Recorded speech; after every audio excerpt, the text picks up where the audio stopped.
Hi everyone, ये video EME group के behalf पे बनाई गई है। ईएमई ग्रुप की दो ब्रांचेस हैं, EME technologies and education experts और जो सर्विसेज प्रोवाइड करती हैं उसकी लिस्ट यहाँ दी गई है। सो इस वीडियो में हम डिस्कस करेंगे इंपॉर्टेंट टिप्स एंड ट्रिक्स जो आपके लिए यूजफुल रहेंगे आपके 2016 गेट एग्जाम को क्रैक करने के लिए। सबसे पहला पॉइंट है कि लर्न थ्रू द सिलेबस। जब आप एग्जाम की तैयारी करने के लिए जब आप स्टार्ट कर रहे हैं तो सबसे पहले आपको पूरा सिलेबस पता होना चाहिए कि हर कितने सब्जेक्ट्स आएंगे और किस सब्जेक्ट में कौन से टॉपिक आएंगे। देन टाइम मैनेजमेंट सबसे बहुत ज़्यादा इम्पॉर्टेंट रह जाता है कि आपको अगर एग्ज़ाम के लिए तैयारी करनी है, जैसे मैंने आपको बताया था गेट के एग्ज़ाम, जब मैं MBA वर्सेस MTech की बात कर रही थी तो उसमें मैंने आपको बताया था कि गेट के एग्ज़ाम के लिए आपको 3 मंथ्स काफ़ी हो जाते हैं अगर आप 8 आवर्स पर डे की स्टडी कर रहे हैं। सो आपको ये टाइम मैनेज करना पड़ेगा। आपको अपने पूरे डे शेड्यूल में 8 आवर्स निकालने पड़ेंगे अपनी एग्ज़ाम की तैयारी के लिए ना। ये 8 आवर्स आप स्लॉट्स में डिवाइड कर सकते हैं। लाइक आप 2 आवर्स मॉर्निंग में पढ़ सकते हैं, 4 आवर आफ्टरनून में, और फिर इवनिंग में या सोने से पहले आप 4 आवर्स अगेन पढ़ सकते हैं या 2 आवर्स अगेन पढ़ सकते हैं। तो इस तरह आप अपना टाइम स्लॉट डिवाइड कर सकते हैं अकॉर्डिंग टू आपका जो भी शेड्यूल रहता है डेली का, तो उसके अकॉर्डिंगली आप अपना टाइम मैनेज कर सकते हैं। तो हर सब्जेक्ट का एक अपना वेटेज होता है। सो आपको ये सिलेक्ट करना है कि कौन से टॉपिक की क्या इम्पोर्टेंट है, कितने वेटेज का आता है, कितने मार्क्स का कौन सा टॉपिक हर एक बार एग्जाम में आता है। तो उसके अकॉर्डिंगली आप एक लिस्ट बना सकते हैं इम्पॉर्टेंट टॉपिक्स की कि ये इम्पॉर्टेंट ज़्यादा है, ये दूसरा वाला कम इम्पॉर्टेंट है। तो उस तरह आप उस लिस्ट में जो सबसे इम्पॉर्टेंट टॉपिक्स रहेंगे उनको ज़्यादा प्रायोरिटी दे सकते हैं और उसके अकॉर्डिंगली आप अपना प्रिपेयर कर सकते हैं। और ये प्रायोरिटी आपको पता चलेगी जो आपके प्रीवियस ईयर क्वेश्चन पेपर्स हैं उनको रेफर करके।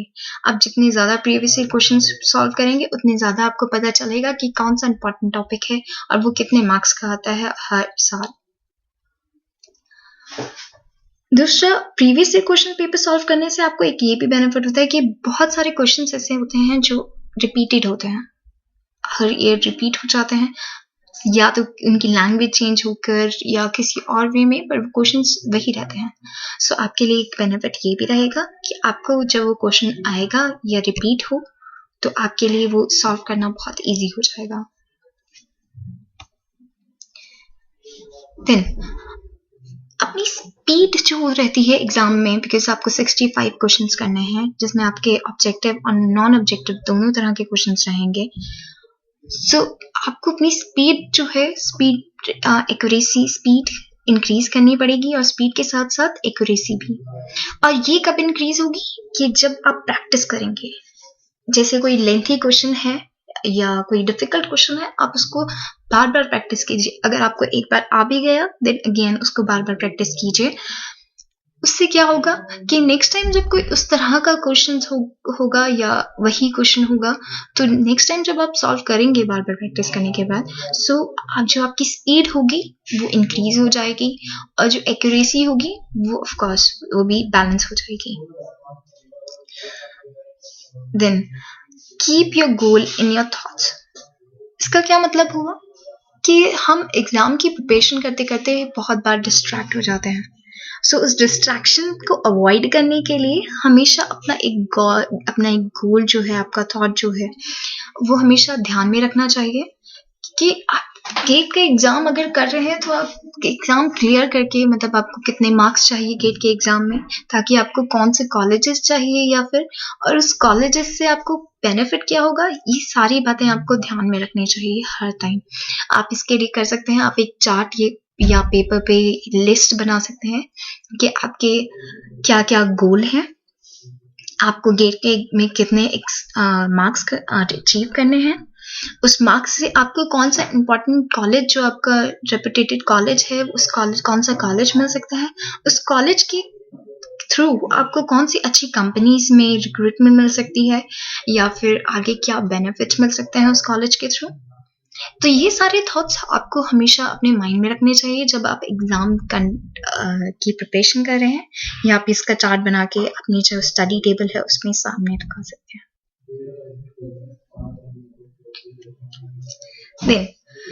सेल्फ स्टडी बहुत इंपॉर्टेंट होती है। अब सेल्फ स्टडी जब आप कर रहे हैं, जब आप एग्जाम के लिए प्रिपेयर कर रहे हैं, तो आप यूजुअली स्टूडेंट्स कोचिंग सेंटर्स में जाते हैं या ट्यूशन्स में जाते हैं, लेकिन सिर्फ कोचिंग सेंटर्स की स्टडी या उनका स्टडी मटेरियल ही इम्पॉर्टेंट नहीं होता।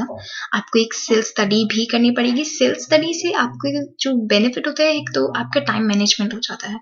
आपको पता चल जाता है कि आपके वीक पॉइंट्स क्या हैं, आपके स्ट्रॉन्ग पॉइंट्स क्या हैं।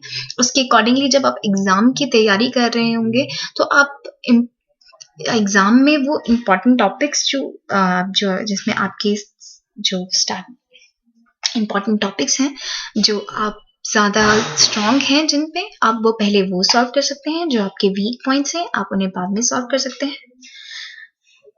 इस तरह से आप सेल्फ स्टडी के थ्रू आप अपना टाइम मैनेज भी कर सकते हैं और अपनी परफॉर्मेंस भी इंक्रीज कर सकते हैं या इम्प्रूव कर सकते हैं।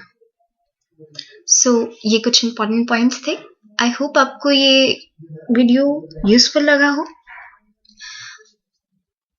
For any queries आप लॉग ऑन कर सकते हैं www.emaytechnologies.com पर या www.education.in पर। For free career counseling आप हमें अपने डाउट्स, अपने क्वेश्चंस मेल कर सकते हैं, या आप हमें विजिट भी कर सकते हैं, या आप हमें इन गिवन नंबर्स पे कांटेक्ट भी कर सकते हैं। Thank you.